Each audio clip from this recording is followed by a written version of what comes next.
0.00298 half-lives have gone by. We can multiply that out, and T is going to be 6.0006 years. All right, so our half-life units is determined by the half-life that we're given in this case. So you keep those units on your number. And how many significant figures do we need to get back to?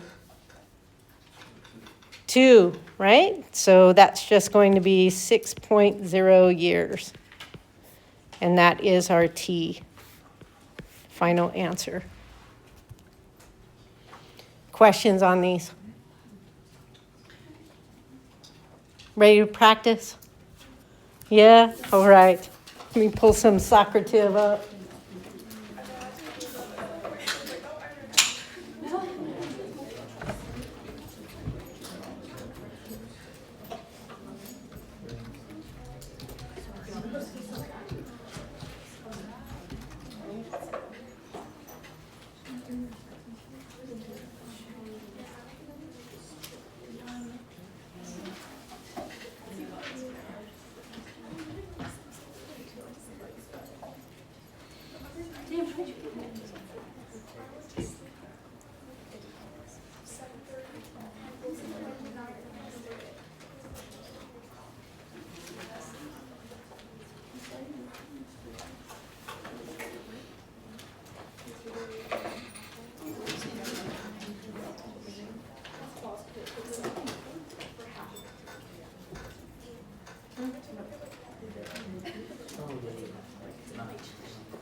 Oops.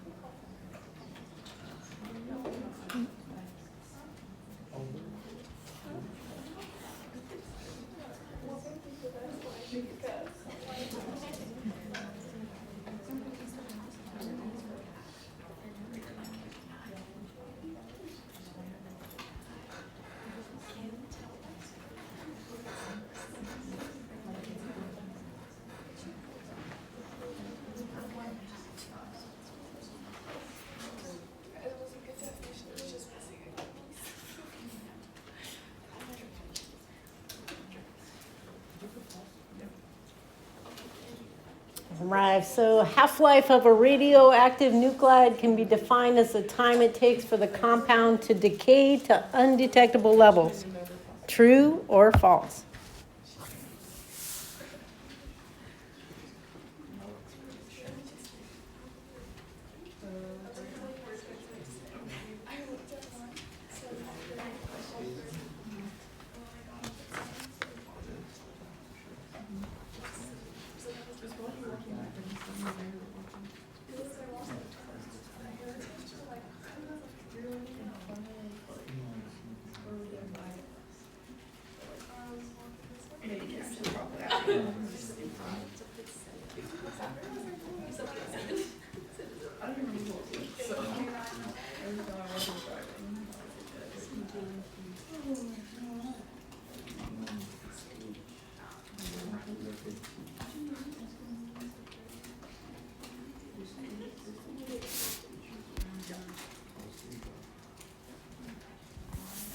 All right, we have all the answers.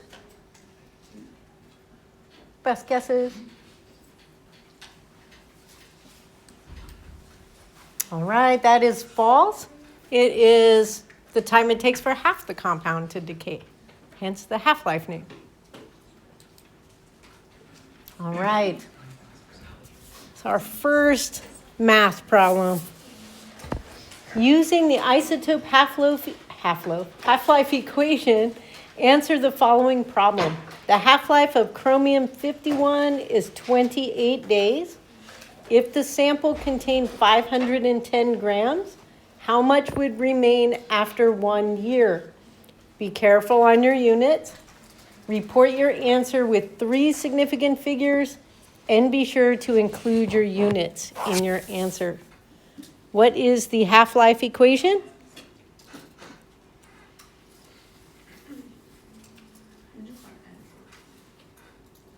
All right, what's the equation for N? Yep, T over H. And then my isotope remaining equals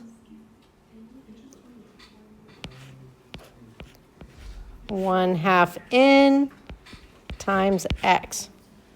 So write out what you have starting, what you need to find, and then start solving.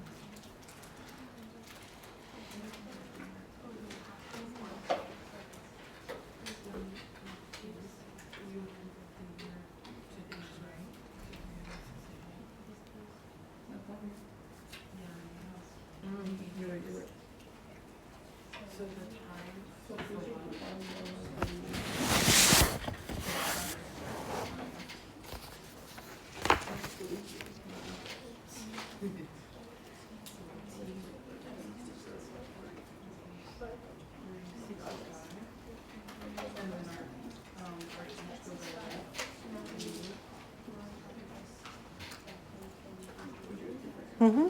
So for the N, that's like the amount of time that is going to pass first over the time of the half-life? Correct. So it'd be 365 over 28 I think? Correct. Okay. No, we did it. Sorry. It's a horrible number. Yeah, it doesn't have to be just 3.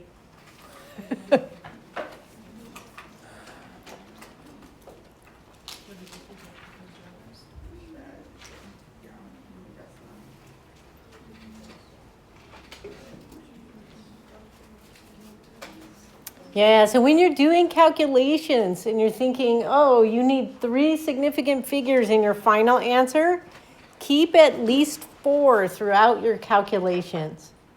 But you can keep your whole calculator dump for a while and then round at the very end so you don't make rounding errors. So don't round your N number, right? Only round what you need to find.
Be careful on your significant figures.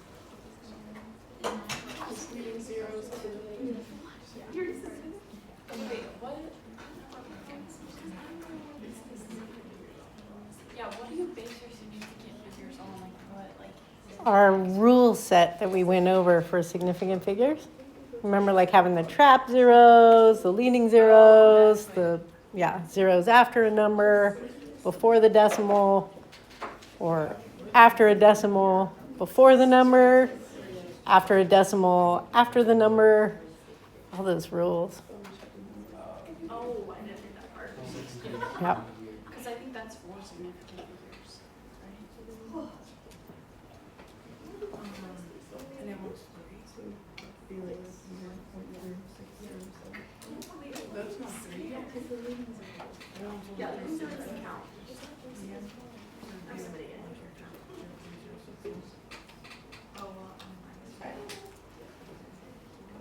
Wait, but I think it's. Like, I don't know.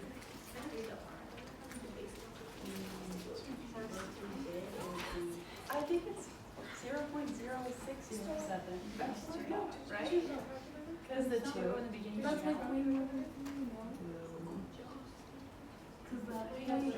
Yeah, that's 0.0607. that's significant. It's the only ones that are 0.607. The trapped one's significant. But the 2 in the beginning don't. So you have to add But the extra two more, right? Yeah. This one right here doesn't count.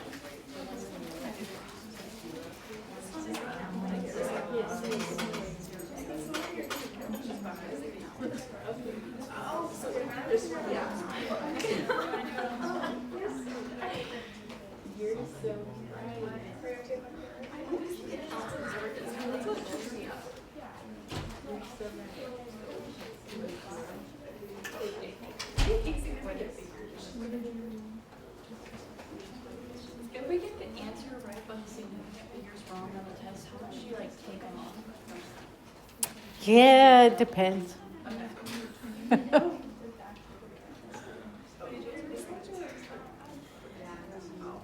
Yeah, I already submitted mine.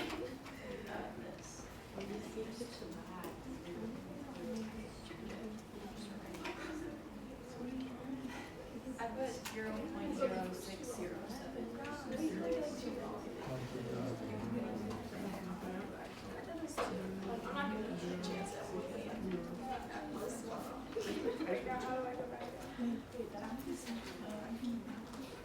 So those 3 leading zeros are.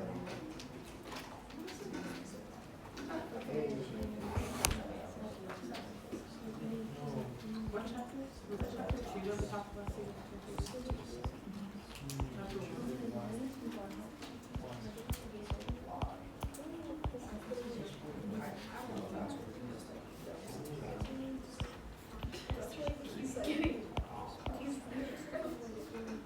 Ooh. I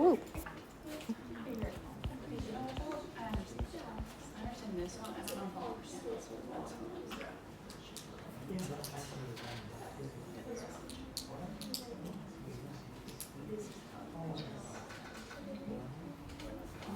All right.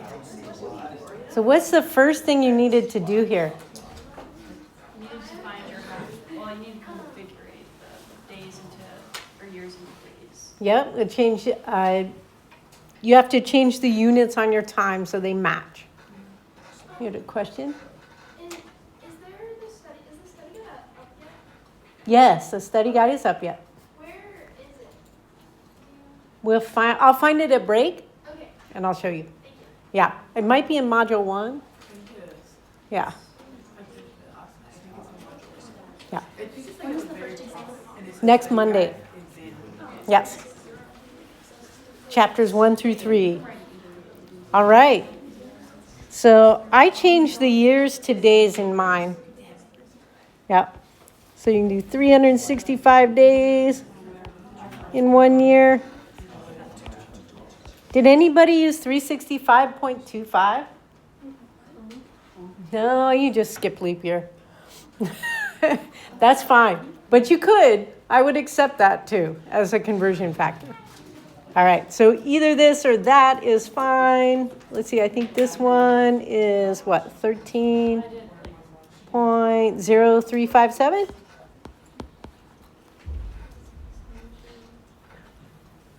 Right, days?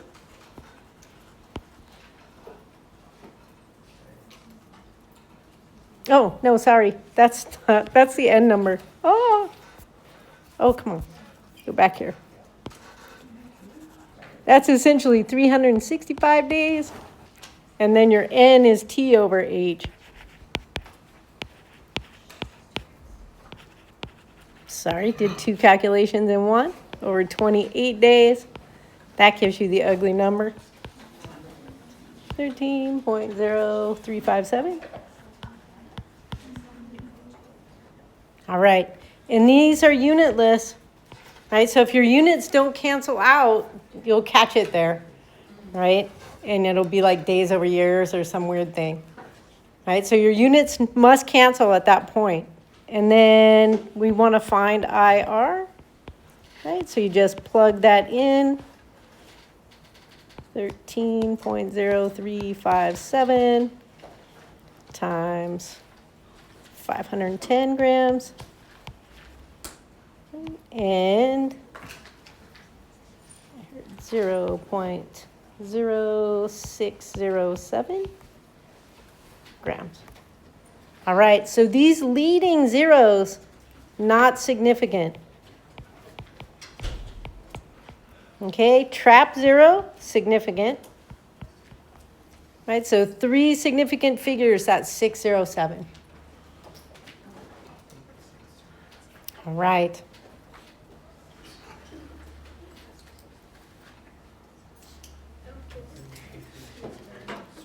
Another question. Using the isotope half-life equation, answer the following problem. A medical institution requests 1 gram of bismuth 214, which has a half-life of 20 minutes. How many grams of bismuth 214 must be prepared if the shipping time is 2 hours? So the company has to ship more than 1 gram, right? Because it's going to decay before it gets there. How many grams does it need to prepare and ship?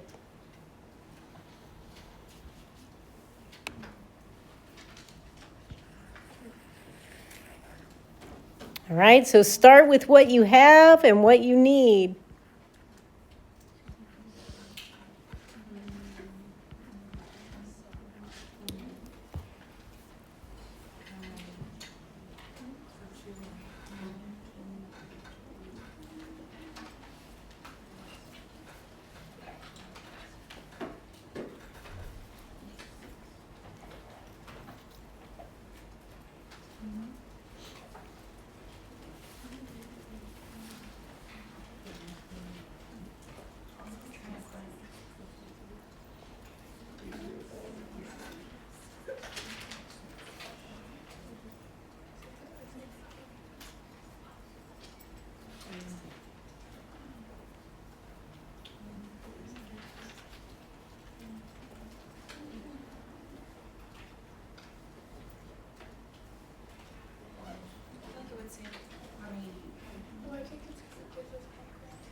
Mm-hmm.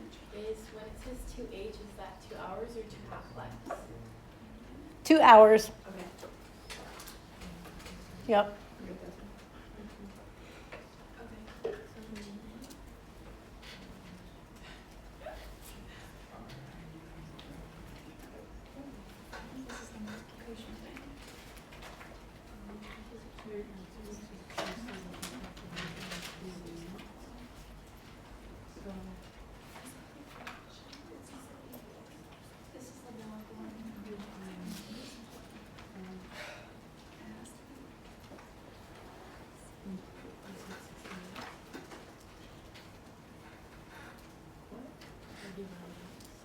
All right, for this equation, what is H?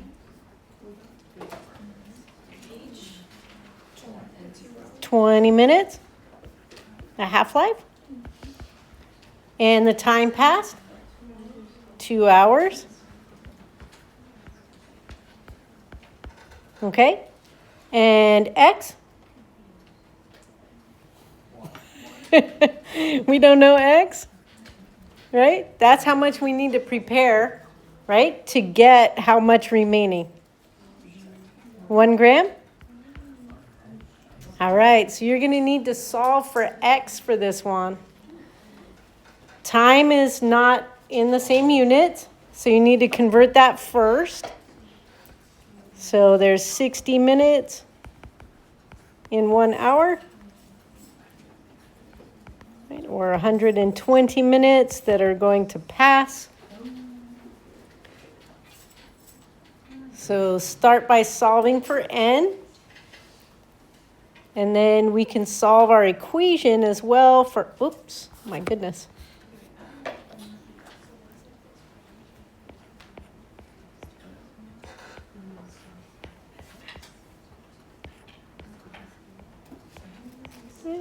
So we can solve this for x, rearrange it, right? It's going to be IR over 1/2 to the n.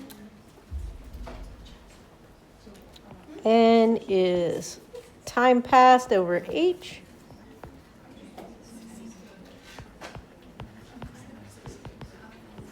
Over 20. So what is the n for this one? 6. All right. 6. 120 divided by 20? No, you're good. Okay. Never mind. I thought that was the final answer. No, not final answer. All right. So then we solve for x.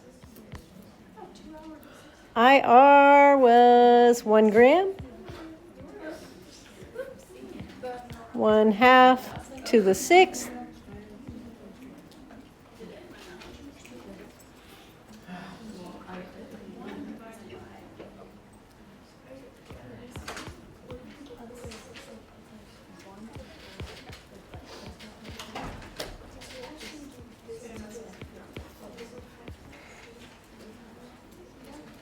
What did people get?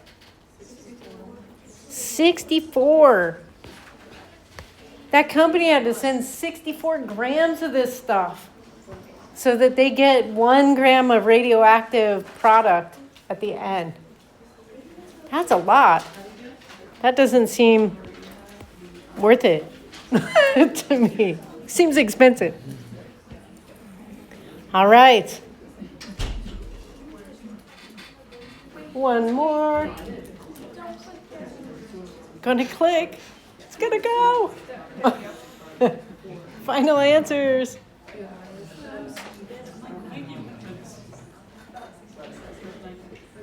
Last chance.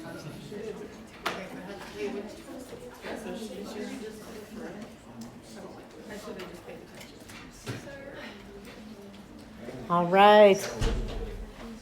And our last problem, selenium-83 has a half-life of 25 minutes. How many minutes would it take for a 10 milligram sample to decay and have only 1.25 milligrams remain? Use the correct number of significant figures and units in your answer. All right. So again, start with what you have. H, T, X, and IR. Right, so we have half-life, 25 minutes. Do we have the time passed? No. All right, do we have the starting material?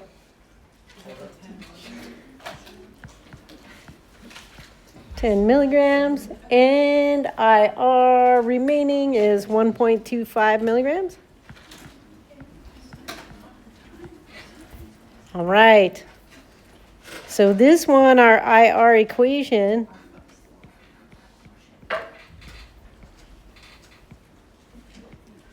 right, times X. We need to solve for T, right? But in this equation, to get to T, right, we know T over H. Solving for T here, we need N times H. So we have H, but we don't have N, right? So N is also an unknown in here. Whoop. So we need to solve for N in this equation over here. How do we do that? Log equation. Painful. All right, so again, what's the first thing you have to do for the exponent? Get it by itself. Everything else has to go on the other side of the equation. So we have to isolate 1/2 n and get rid of that x, right? So divide both sides by x. X will go away on this side, and we're left with isotope remaining over isotope starting equals 1/2 to the n. Now we can take logs of both sides, right? And we can get log of our IR over x equals 1/2. Oh, sorry, log n log of 1/2. So the exponent goes out in front. And then we can divide both sides by the log of 1/2, so we can isolate n. So our n will be log of IR over x divided by log of 1/2.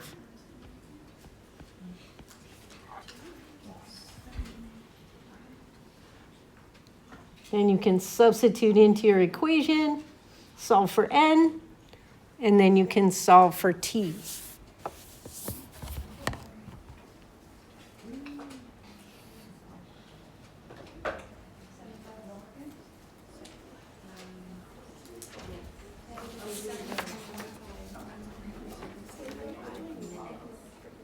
Oh, yeah, I think I'm.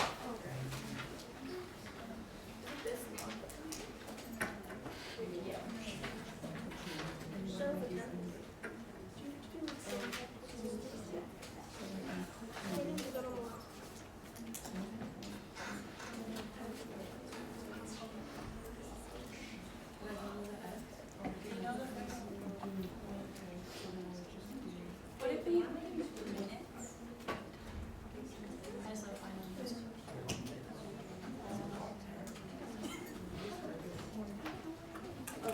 Yes, because n is unitless.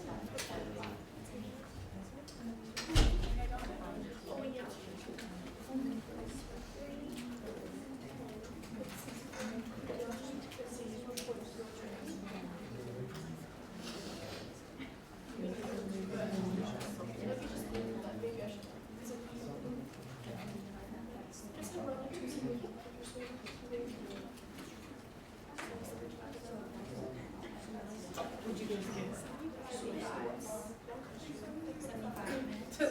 I was way off. I definitely did. Were you? Yeah, I definitely did do something right on the calculator. Hmm. I got 30. Oh, me too. Okay, yeah, Oh, you so, got so, wait, take the 3, so it's time equals, you had it right, so time equals IR, or wait, sorry, Something. time Is, do we get graded on writing it all out like this? Most of them will be multiple choice. Okay. So you'll So, have to like 'cause I put solve it- for Put something. it all in one. and that'll give you your. That's fine. And like, if I wrote that down, That's for you fine. to be like, that's how you got it, that would be okay? Okay. Yes. Yes. But most of the time you'll have to pick a right answer. Okay, Yep. thank you. You bet. Since everything in this equation has 3 significant figures, we have to do 3, so like 75.0. 75. Put it in the calculator. All right, so solving for n. Right, so we've got n equals log The 3 times. of 1.25 milligrams over 10 milligrams over log of 1/2. What did you guys get for n? 3? Everybody like 3? All right. So then what am I putting in rest number minutes? Because I got skipped through the last one. Yeah? Yeah, and then you take that, right? Yes. By 25. Equals.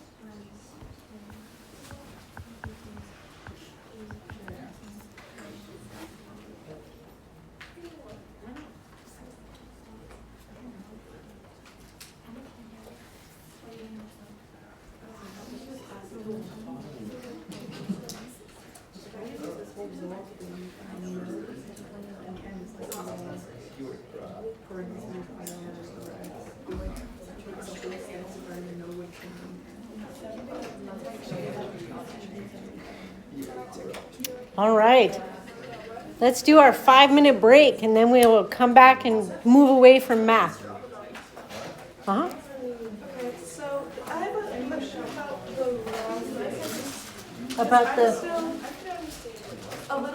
about rounding as you're doing. Yep. Yeah, typically you don't round until the very end. But if you're like multiplying or adding, it can have an effect on it, right?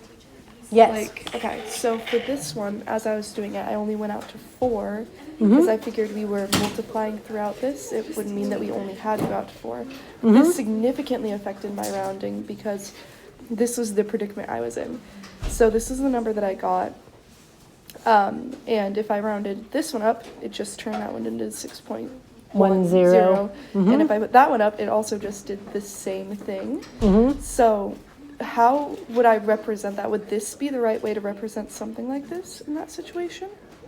To get it to 3, yes, This would be it? that would be it. Okay. And Yes. so when you were doing it, you had just the calculator dump of like the entire 5. Yeah. Is that technically the right way to do it? Or would it be something Yeah. more like it would be? Yeah. Okay, how would you be able to like, I would accept both, actually. you would accept both? Yes. Okay, but Yep. if I were to like, let's say I'm doing this professionally, what would be like the correct way to do it? Both are acceptable. Both are acceptable? Yes. Okay, perfect. Yeah, All right. you need to keep at least one extra. Okay, because Through when I your was doing chemistry, calculations. it was like 1 extra only, and if you do any more, then you're incorrectly rounding. It was very strict with that, so I'm just Yep. surprised with this class that there's so much like variance. Okay, thank you. Yep. So for the test, do you have calculators that we can Yes, I will bring calculators. use? Okay. I'll bring them to lab on Friday. Are you in person or online? I am in person, but I was wondering if I could do it online this week. This week? Yes. Yes, you can. Okay. But maybe if you want to stop by and like play with the calculator, you can do that. Like I kind of recommend doing that so you know how to use the calculator before the test. Okay, do you know if the library has calculators you can check out? Oh, potentially. Because I feel like they would. So I was I thinking feel about like they going and would getting too. one. That way I can Yes. use it this weekend. and- Yes, and practice with it so that you're not like, I don't want you to test your Yeah. skills on the calculator. I know. I I was thinking I about want that to test too. the chemistry skills, not Okay. that. Yeah. So can I get this stuff for? Yes. You may. Okay. And then do I just like scan it in my? Yes. Okay. And then upload it still in your normal section. Tell me your name again. Addison Cox.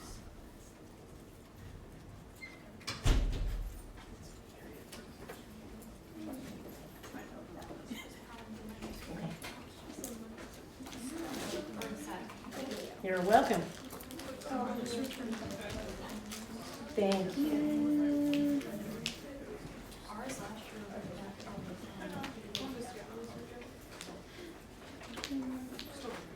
Okay. Yes, if you need to pick up stuff for lab 3, you can come up and do that. If you have return stuff for lab 2, I would take that back as well. Yeah. So I'm on the online lab, right? Mhm. And I finished the first, because there's 2 portions to the last week's lab, right? Yeah, I did the first portion because last class I was too busy trying to figure out what we were doing and I forgot to check out the material. Oh, you need Yeah. a kit. Yes, and then I need today's, Today's. this labs. You need both. I need both, yes. All right. And then email me when you finish lab 2, just I'll so get I it go into back you today, in so. and grade it. Yeah. Yeah. Thank you. And tell me your name. Oh, yes. Stephanie Sarabia. Yes. Perfect. Okay. Thank you so much. Of course. What? Thank you. And tell me your name again.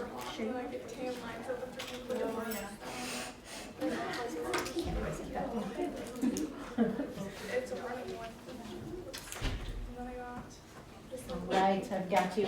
Thank you.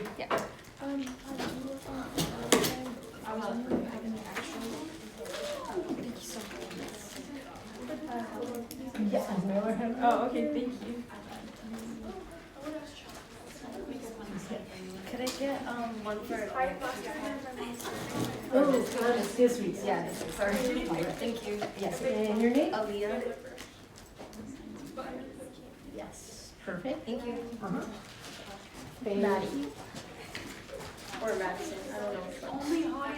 Perfect. Do you need a kit for this one? No, I already have it. Perfect. Oh, yes, I see that. All right. Very good.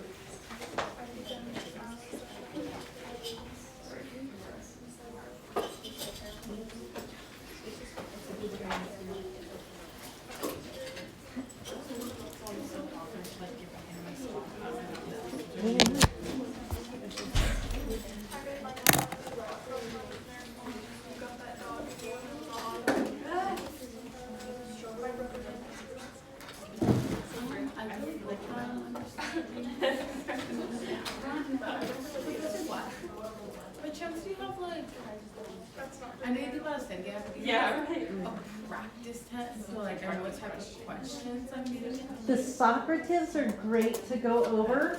They will be in a similar format to what you see in the Socratives. So just go over that. Go over those.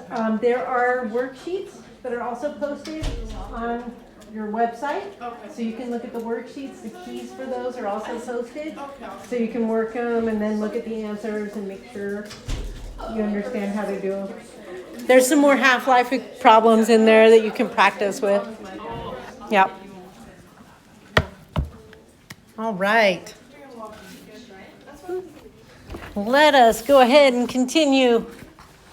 All right, so we've got 2 more sections for chapter 3, and none of them involve math. So yay, we got through the hard part. So we have biological effects of radiation and use of radioactive isotopes. All right, so we noted before when we were looking at the electromagnetic spectrum that there are 2 types of radiation that we see. We have non-ionizing radiation and we have ionizing radiation. So the non-ionizing radiation is not as damaging for us. Things like light and sound waves, microwaves would fall into the non-ionizing radiation. And then things with shorter wavelengths have much more energy associated to them. And when they hit molecules, they can pop off electrons from those molecules. And that's kind of what the ionizing radiation is. And it's much more damaging to systems. So when we see our electromagnetic spectrum again, you can see that's up here on this top. And you can see up through part of the ultraviolet light, right, is the non-ionizing radiation to this side. And then the ionizing types of radiation down on this side. So really some of the ultraviolet light, then we get into X-rays and gamma rays are going to be the ionizing radiation that's more damaging. And so we saw the gamma rays coming off of radioactive particles for some of them. And those are the most damaging forms of radiation because it's only traveling as a wave. There's no mass to them. So there's nothing to really stop them as they go into your tissue, except for your tissues, right? So it's going to hit things like DNA and proteins and things inside the cell. And this can cause damage to them. So the ionizing radiation, like if you have a gamma ray coming in, it's going to come in and hit off electrons off of your molecules. So that causes damage. If there's enough damage to things like genetic material, this could cause cancer over time. If it's high enough, you could be damaging proteins and things, and you could get acute damage and acute radiation. So radiation burns and poisoning can happen if you have too much. So, yeah. All right. So fast. We have more practice. Oh, my goodness.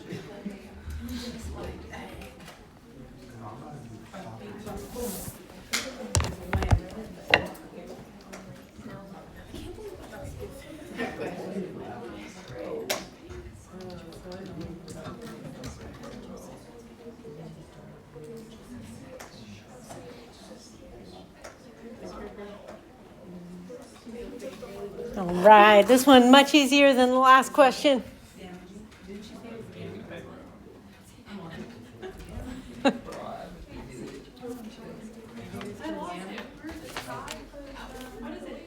You did not put microwave. What's the room number? Oh, yeah, it is not showing up there. There, it's right there.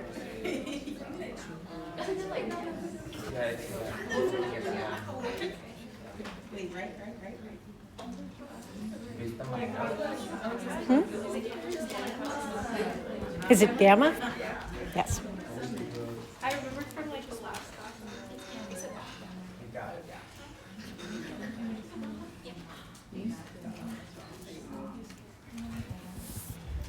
Although x-rays aren't good either. Yeah. All right, do we have all the responses? Best guesses? Yes. Last chance? All right, very good. Gamma radiation, most damaging, followed by X-rays and the ultraviolet rays. Yeah. Now you wouldn't want to be in concentrated microwaves either.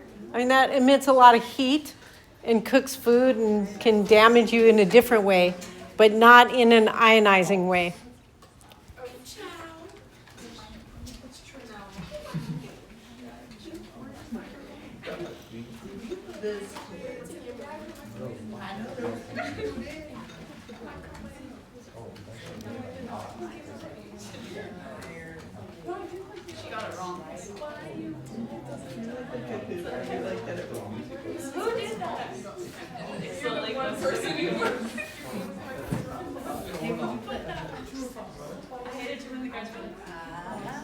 You're wrong. Yes. Yes.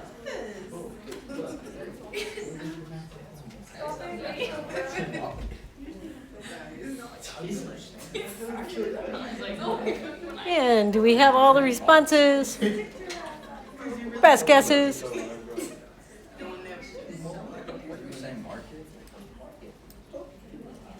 All right, this is false. Ionizing radiation is more damaging.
She's right.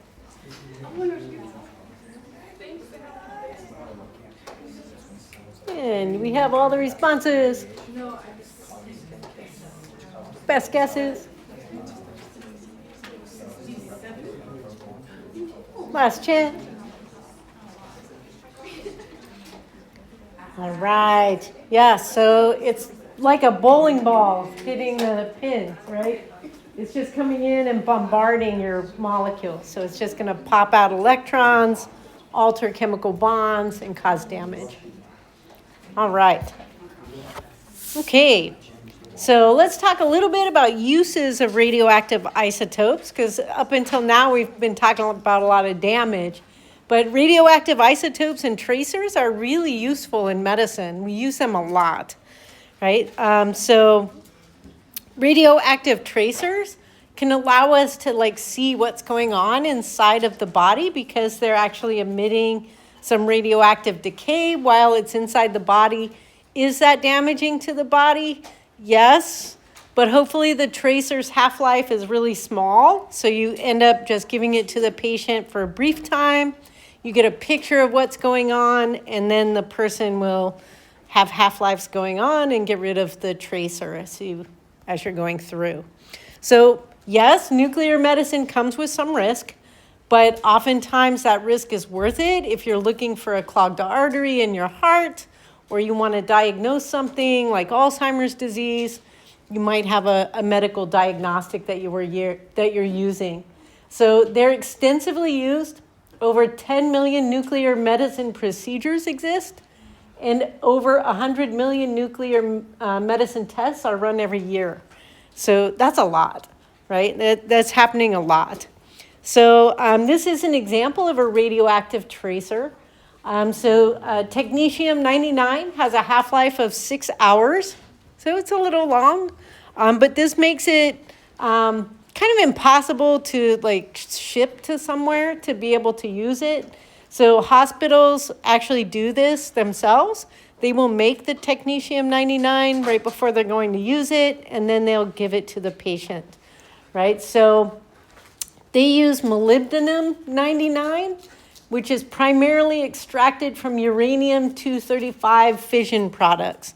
So they'll get the molybdenum in, and then they'll watch the decay happen, and they will isolate the daughter nuclide from that, the technetium. And they're doing that on a little column to purify it away from the molybdenum. And they'll generate the technetium-99. So molybdenum undergoes beta decay with a half-life of about 66 hours.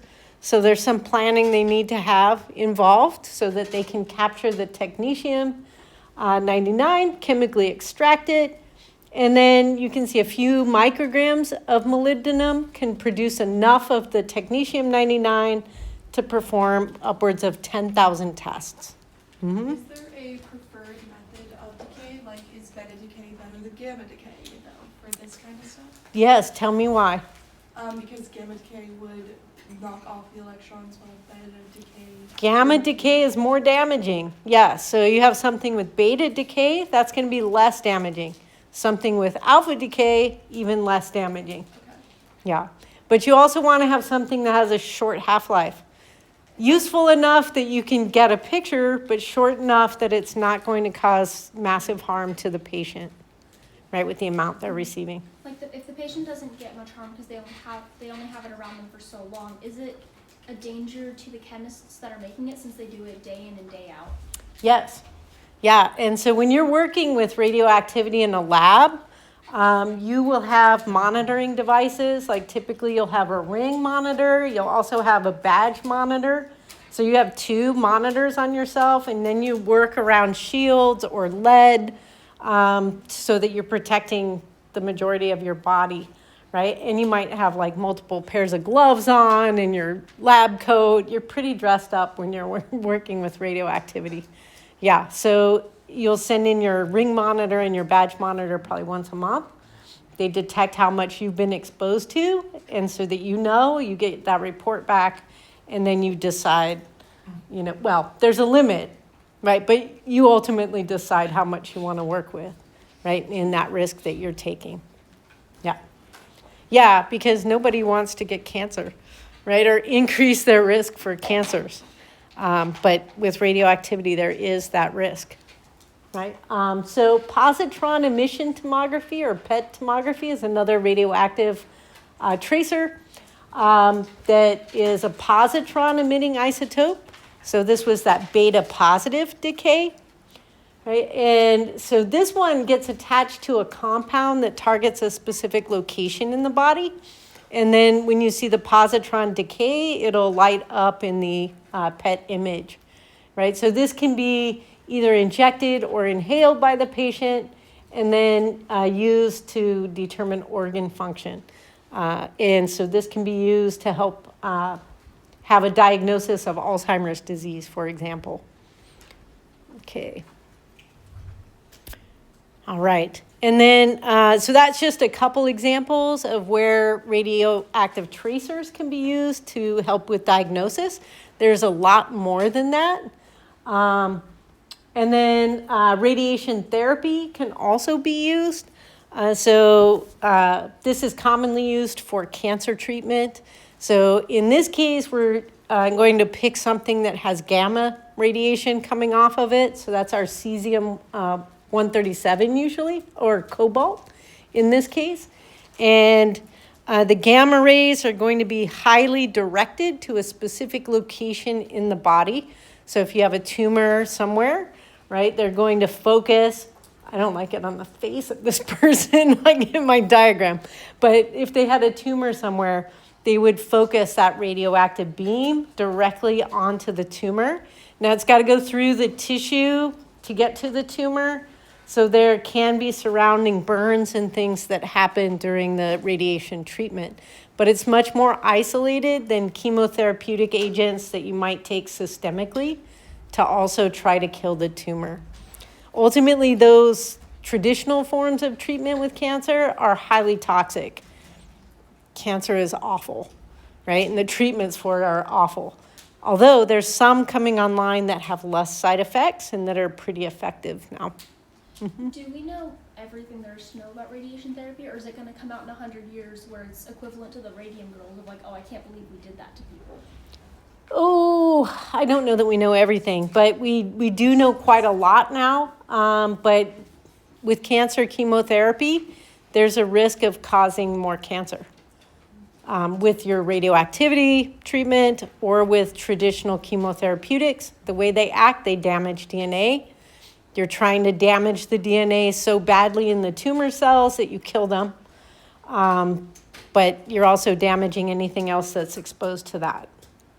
So the alternative method to this that you were talking about, is that like an oral medication that you take that? Oh, yeah, so the brachytherapy, usually that is like maybe put on a small disc. That's commonly used for brain tumors. They'll go in and they will implant a radioactive disc into the tumor. Yeah, so that it's damaging the tumor and hopefully will cause the tumor to shrink. They could do that in other locations in the body, but it's highly used in brain cancers. So like a longer half-life for that one as well, because we want like. Well, to yes. Or... Yes, longer than like 6 hours. Yeah. Okay.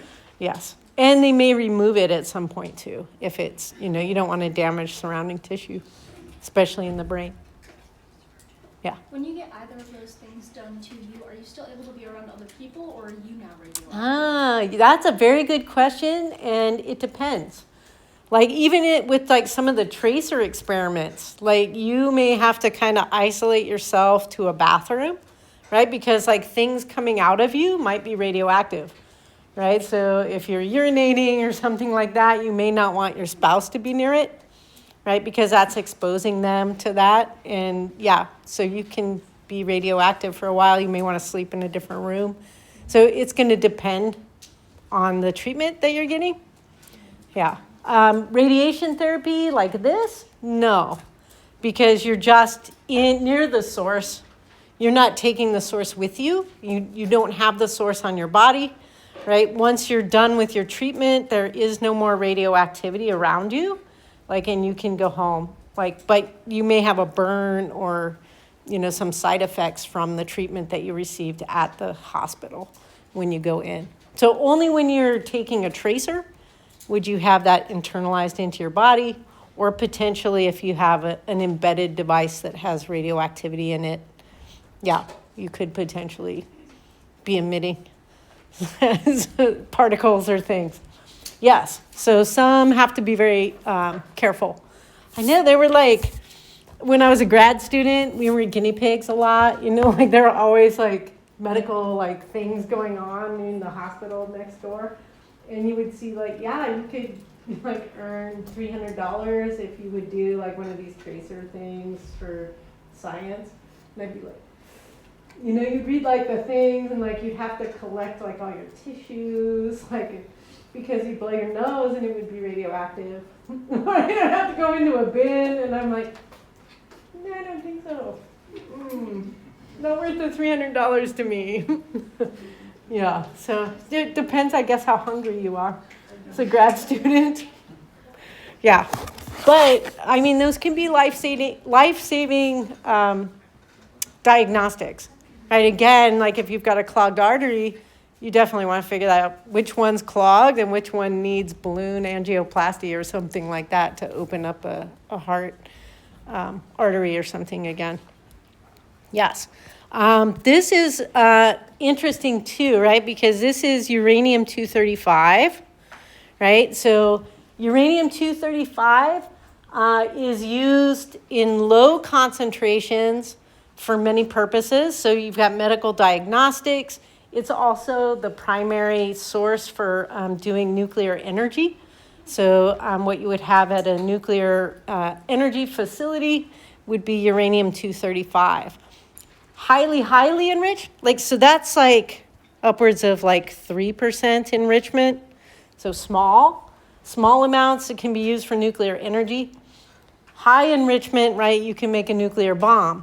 We're talking 99% enrichment, right? And then that might be bomb grade, right? So that just, I don't know, thinking about the talks that we have going on right now with Iran, where we're no enrichment at all. I mean, I can see why they don't want to do that, right? I mean, it's used medically for diagnostics. It's used in nuclear facilities as well. They have nuclear energy that they use there, to, get water, and have electricity and do things like that. So I don't know that all or nothing is a good policy. It's not, obviously they don't want to accept that. Yeah, just an aside. All right, that's all for that. We also have some commercial uses for radioactivity. This is becoming a little more rare. I think they have other substitutions now in smoke detectors. But smoke detectors used to commonly be made from americium. And this is an alpha emitter. And so essentially, it emits to a detector, right? And the detector is constantly picking up the alpha decay particles as they come across. So it's kind of like a beam. I don't know, you see the little red laser beams in guarding things, right? And people stepping over them. If they interrupt the beam, the alarm goes off. Same thing with your smoke detector, but the thing that's getting in the way of the beam is the smoke, right? So if smoke disrupts that beam that's going across all the time, then your smoke detector will go off, and that alarm will go off and wake you up and get you out of the house, hopefully. Yeah. So, yeah, just a couple more questions, and we will be done with chapter 3, and we can jump into chapter 4 a little bit today. All right.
And do we have all the responses? Best guesses? All right, very good.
And we have all the responses.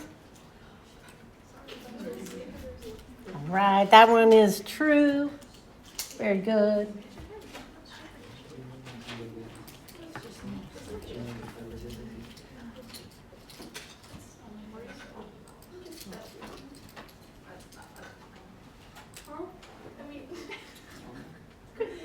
Never mind.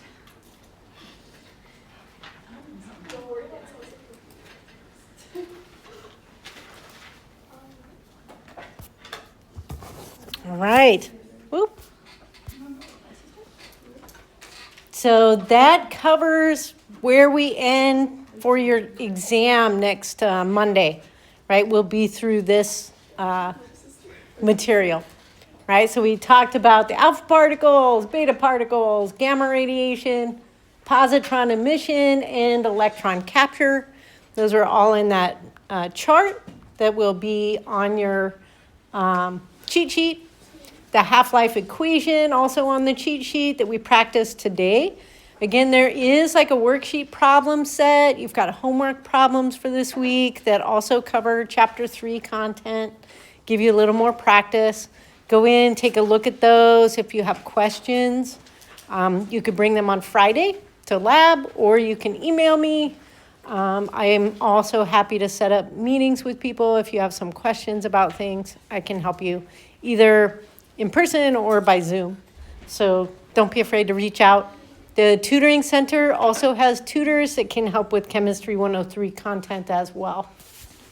All right. So that's our radioactivity chapter. Keep those.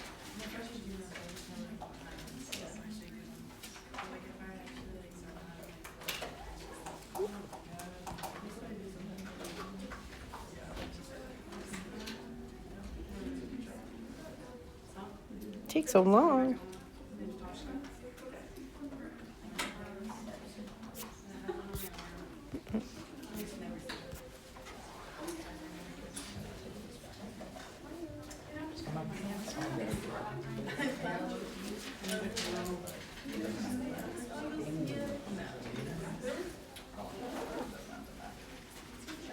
Okay. Come on, guy.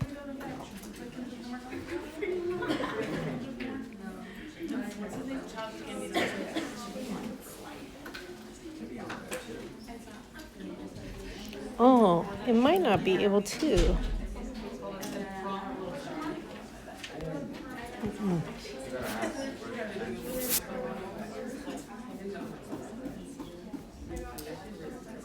No, that's.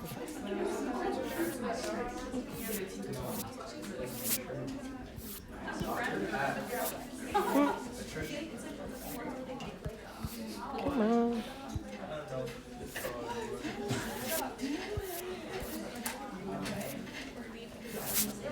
There we go. Okay.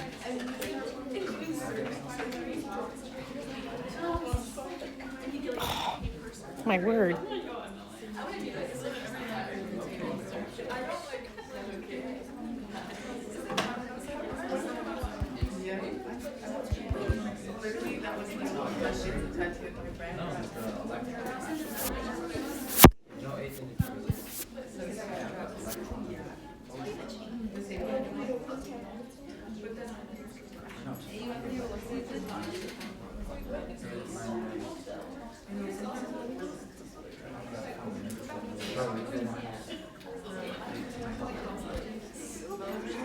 All right. Yay, let me in here. Okay. So chapter 4, we start getting into bonding and how elements can bond with each other. This is kind of standard chemistry that goes on in the environment. So we spent a lot of time talking about radioactivity, and that is really a rare phenomena where the nucleus is not stable, right? So, but we have chemicals that interact with each other in everyday environments, making new chemicals, and we have reactions that we can do. And so these involve the electrons that are surrounding the atoms. And so the electrons can either be donated, accepted, or they can be shared between different elements. Right, so our chapter 4 outline, we're going to talk more about the octet rule and how elements can form ions. So, and then we'll get into ionic bonding, and you'll learn how to write correct ionic formulas and name those ions and ionic compounds. We'll talk about polyatomic ions and their naming, types of ionic compounds, a little bit about acids and bases, and then we'll have a biological or biochemical function of ions in neurotransmission. So we'll talk a little bit about neurons and how they work. All right. So first we have definition of ions, right? So we already saw that you can have ionizing radiation that can ionize molecules inside the body. So what that means is it forms a charged particle, right? So this occurs when elements either lose or gain electrons. So in our normal world, not of radioactive decay, the only thing that atoms can lose or gain are electrons. The protons do not move. The protons are in the nucleus of the atom, and they're going to remain constant. So anytime we say something is positive, we can call it a cation, right? And so if an element loses electrons, the electrons are the negatively charged component. So if it loses that, it's going to have more protons than electrons, and the balance is shifted. And so it will carry a positive charge when it loses electrons. And we can have anions also occur. Anions are going to be negatively charged ions. And this happens when something gains electrons, because now the electrons will be more than the protons, and the electrons will be out of balance and be more, giving that negative charge. All right, so you can have cations or anions that can form. And this will happen with your different elements based on their valence shell, right? So remember we said the valence shell is the outer shell where the electrons can exist around an atom. And the maximum number that we can have in the valence shell is 8, right? So 8 electrons is our maximum. And for some of our very, very small atoms, it's going to be 2. So, but for most elements up there, we have 8 as a possibility for the outer valence shell. So our octet rule says the atoms that are most stable when they have a total of 8 electrons in their valence shell. So this is going to mimic the electron shell state of the noble gases, right? So if we go all the way out, remember we could count across in our main families. So group 1 has 1 electron, group 2 has 2. We jump across to boron has 3, carbon family has 4, nitrogen family 5, oxygen 6, fluorine family has 7, and then the noble gases all have 8 electrons in their valence shell. They're full, right? So all of the other elements on the periodic table want to be like the noble gases. They want to have 8 electrons in their valence shell. So that's really the rule, the main rule about bonding is to try to get to 8, right? For the majority of the elements. Our very, very small can get to 2, and then they'll be happy, right? So again, our main group elements, and we have the transition elements in between. And so we said our alkaline metals have 1 electron in their valence shell. Alkaline earth metals have 2. All of the transition metals have 2. And then we go 3, 4, 5, 6, 7, and 8. Right? So the family groups then on the periodic table moving down, these are all like each other because they have the same valence shell structure to them. And then as you go down in periods on the periodic table, so 1, 2, 3, 4, you add one more layer of onion, essentially where those electrons can exist. So the atoms are getting bigger, but the valence shell still can only hold 8. The outer shell can only ever hold 8. And each of those family members has one electron in that valence shell. So even though rubidium is a lot bigger, right, it still only has one electron out in its valence shell that it can use to form bonds with. So that gives them similar characteristics to the other family members in the alkaline metals. Same with the alkaline earth metals. All of those guys have 2 in their valence shell. And then all the transition metals are filling up a d orbital that is lower energy level as you're going across there. So their valence shell still only has 2. And then you just start walking up the valence shell as you go across those main groups. All right, so when you get to the halogens, right, their valence shell is almost full, right? So that is why they have so much electronegativity. They're really attracted to get that last electron, right? So these ones are going to want to gain one more electron, right? And they'll be full, right? So it's easier for them to gain 1 rather than lose 7. Right? So they just got to gain that extra 1. Versus the alkali metals, if they lose 1, then that shell underneath it is going to be full. Right? And so they want to lose 1 rather than gain 7 and hold a whole charge of 7. Right? That's hard for an atom to do. So as you're moving across, the metals typically like to lose electrons and become cations. And the nonmetals, as you get closer and closer to the noble gas stage, want to gain electrons. The ones in the middle that are like at 4, that's like half and half. They really don't want to lose or gain. They want to share. Yeah, so we'll get to covalent bonding probably next week, where electrons get shared between atoms. All right, so we have electron dot symbols that we can use to represent our valence shell electrons. So these are the ones in the outer shell. So we can just, again, walk across our periodic table. Carbon, again, is in that 4 zone. So it has 4 valence shell electrons. And so you'll notice when it's written here, right, those electrons are each written separately from the other electrons, right? So things that have like charge will repel each other, right? So if you bring 2 negative things together, the electrical potential will push them apart. Same if you have 2 positive things and you try to bring them together, it will push them apart, right? So we represent that in our electron dot diagram by putting them far apart from each other. Once you get to a maximum of 4, they start pairing up, right? And then they'll have opposite spins, so they have to live together after 4. So you can start putting them 1, 2, 3, 4, and then they start pairing with each other, right? So oxygen, 1, 2, 3, 4, 5, 6, they start pairing with each other. Fluorine has 7, 1, 2, 3, 4. Then they have to start pairing, 5, 6, 7, and they will be full when they get 8.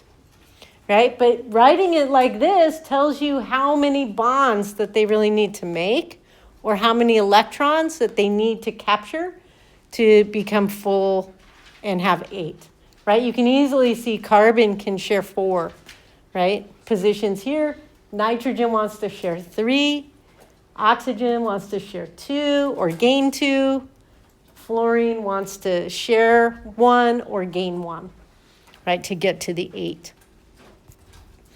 All right, so we can put those electron dot symbols over our periodic table as well, and they will represent like the whole family going down, right? So these ones all just have 1 in that outer shell, right, and going across. Notice our transition elements, they only have the 2, right? All of the lanthanide and actinide, these guys also only have 2. And remember, they actually go in the periodic table here. So if you split the periodic table and made it longer at that position, you could put those 2 rows in, and they would fit there in the electron filling diagram. I can't get it all on one page to have like such a big periodic table spread out. But the lanthanide and actinides are really not out of the periodic table. They go in there. And that's why there's 57 to 71. And then it jumps back to the transitions. All right. Time for a little practice.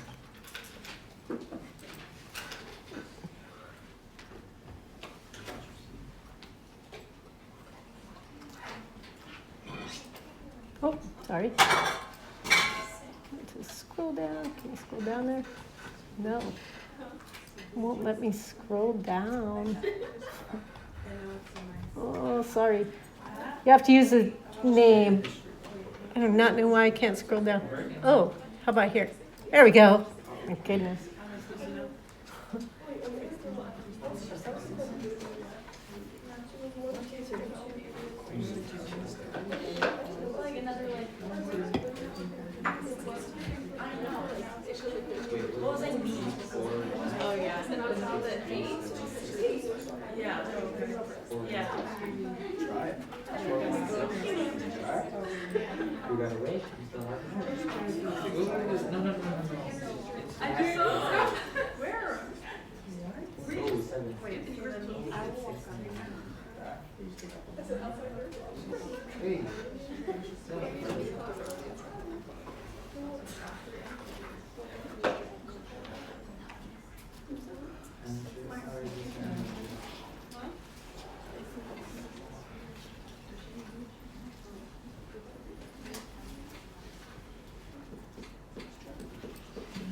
All right, do we have all the answers for our oxygen?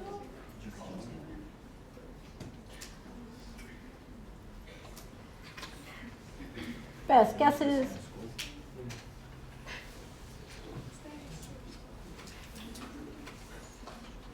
Last chance.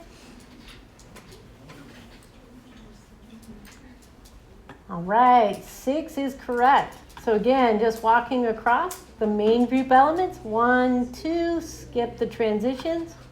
3, 4, 5, 6. So 6 valence electrons in oxygen. All right. Which family would that represent?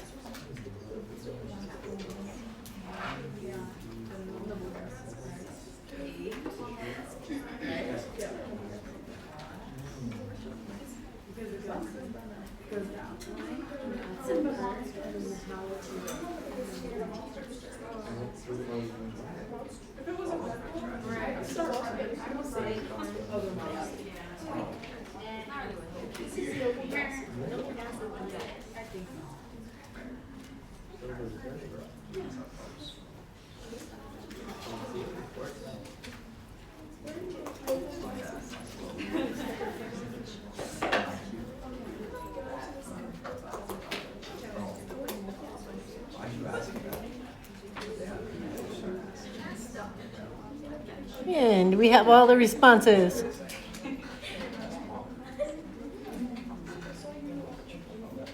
Best guess. All right, that's our noble gases. I lost my color. I don't know what happened.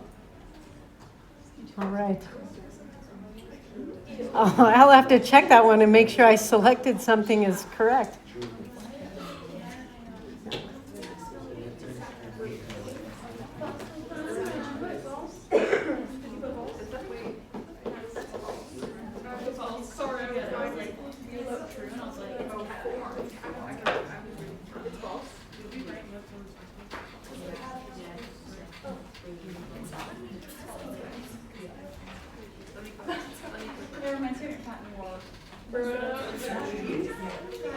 Hey, I'm sure. Don't kidding.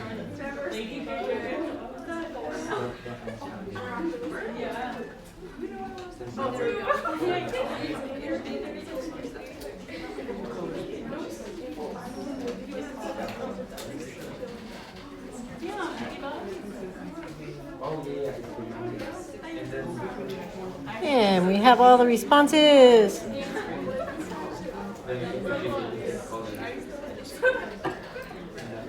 All right, that is false. Right, so elements that lose electrons, the electrons are negatively charged. they're going to have more protons than electrons and be positively charged. So they are called cations. Yes, cations are positive. All right, so when we have our ions in the periodic table, if we're looking at an atom of sodium, right, we can see sodium has how many protons in it? What's its Z number? 11, right? So it has 11 protons, which means in its elemental form, it also has 11 electrons, right? So if we put the electrons in their shells, we can see as we go down, we're in the third period on the periodic table.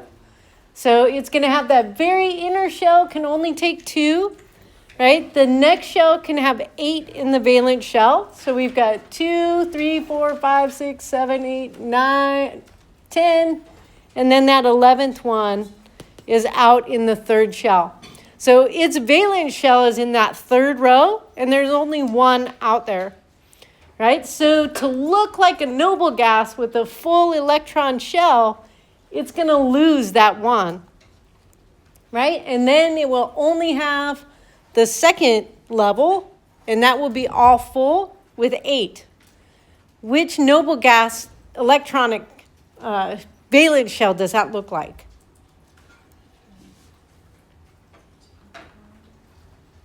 Sodium now has 10 electrons. So it looks like the valence shell of neon, right? Neon has 10 protons, 10 electrons. Its second valence shell is full. So sodium is still sodium. It still has 11 protons, carries that one positive charge. It's lost an electron though, and now the valence shell looks like neon. Sodium's very happy like that, right? It's very stable. Sodium is not very happy like that, right? It's very reactive. If you put that in water, boom, it's going to explode, right, and have a reaction. Maybe we can... Oh, I can't get there. I'm sorry. I'm hooked to like this thing. I'm not hooked to any Wi-Fi. But you guys can go in and you can look at that little explosion reaction on your own. Yes? So in day-to-day, are you more likely to see the ionic Form of sodium. than Yes. regular? Is that for all Because- elements, or mostly just like sodium? It depends.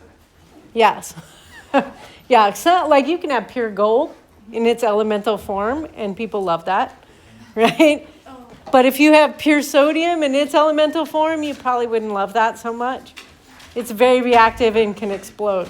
And so you don't want to like handle it. You have to store it like in mineral oil so it won't react with the surrounding environment. Yeah. That's the way that it shows up on the periodic table. Why does it hate looking like that so much? This is a representation of the elements that we use for us. Sodium doesn't care about the periodic table at all, right? You know, so how it occurs naturally on the Earth, in its elemental form, it would have all its protons and all its electrons. And we can find it in that form. It just is very reactive, and we can't keep it there easily. Yeah. And that's good because it tastes much better when it's with chloride.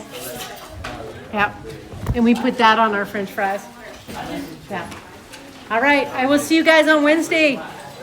Have a good one. Thank you. Yep.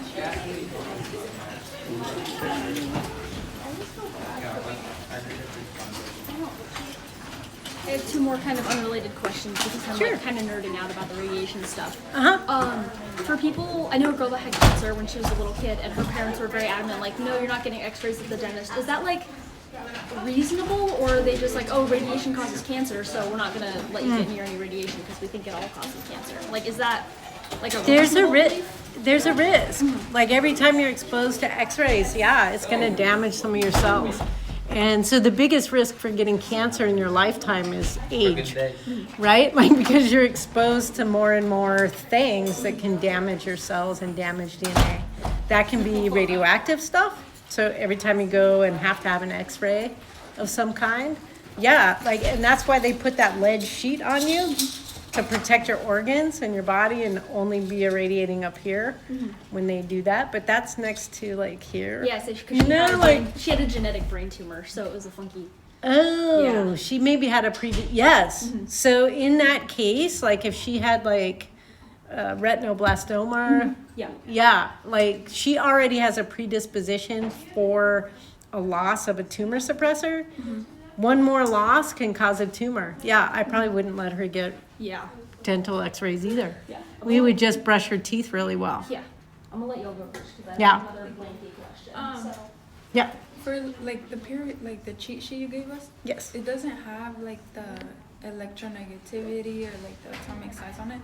Do we have to memorize all of that then? So you have to know the trends. Yes. Okay. Yeah. You don't have to memorize like numbers. Okay. Right, but you need to know fluorine is the most electronegative. If you went across a period, you would know that their radii get smaller. Yeah.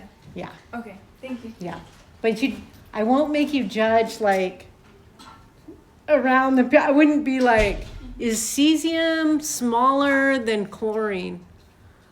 Right, like that's mean. Right, but I might say is cesium smaller than antimony, right? So if it's in the same row, you should be able to judge those guys, but not. Yeah. Yeah. Thank you. Mm-hmm. How's the cloud chamber work? Oh, yeah. So if we used to do this experiment actually. So you can get like dry ice. Right, and you can put like a little petri dish on dry ice, and then you can like soak isopropanol in there, and it will fume up and make a cloud, right? And then if you have a radioactive source in there, and you have a flashlight that you're going from the side, every time the radioactive source emits something, you can see a trail in the Like cloud. it like makes a little path. Little through path. the cloud. Yes. That's so cool. Yeah. I saw it on TikTok. I'm like, I don't know what's happening here, but it looks interesting. Yes. Have a good day. Yep.